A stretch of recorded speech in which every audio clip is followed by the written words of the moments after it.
بدي اشتري ليرة سورية ومعي كم دولار وبدي احولهم على الليرة التركية. طبعا صلي على النبي وشير هذا الفيديو عليه الصلاة والسلام. من عدة سنوات حصلت أزمة في تركيا وتدخل المواطنون الأتراك لشراء الليرة التركية لحتى ترتفع قيمة الليرة وما تنخفض بسبب الأزمة مع أمريكا وما تتضرر الليرة التركية. والآن نفس الشيء نحن الليرة السورية لازم تندعم لحتى ترجع لسعرها الطبيعي قبل الحرب على سوريا. الآن التجار والصرافة يكمشون السيولة اللي موجودة في السوق لحتى ترتفع سعرها، يعني العرض قليل والطلب كتير، فالسعر بصير كبير، يعني 8500 أو أكثر من ذلك.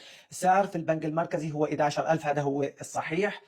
ليش ما بتدخل البنك المركزي؟ البنك المركزي ما عنده سيولة نقدية لحتى يطرحها بالسوق، حدث هذا الشيء من قبل، طبع مصاري استقر السوق. والان نفس الشيء صار في انفتاحات، صار في عقوبات نزلت، فصار كمان الطلب وخلصت السيوله في البنك. فلازم هلا على الدوله السوريه اكيد هن عم يطبعوا عمله جديده لحتى يطرحوها بالسوق، وبعتقد ما حتتكرر هذا الشيء. وفي المستقبل راح تكون الليره السوريه في البنك المركزي قيمتها يعني ارخص من السوق السوداء. السوق السوداء حيكون غالي وبالبنك المركزي حيكون ارخص، ولكن بدها وقت. بتعرفوا انتم مرحله انتقاليه. اذا بتحب بلدك طبعا ال 8500 ممكن بعد 4 أو 5 أشهر، ممكن اقل، تصل لهيك الليره السوريه. بس انا بشوف انه ممكن الليره السوريه سعرها الحالي 10000، يعني 10000، مستحيل اقل من هيك. بتمنى انه ترتفع اكثر، ولكن ان شاء الله بعد 4 اشهر رح تكون 8000 باذن الله. ومع الوقت يعني ان شاء الله الحركه الاقتصاديه، دخول الدولار،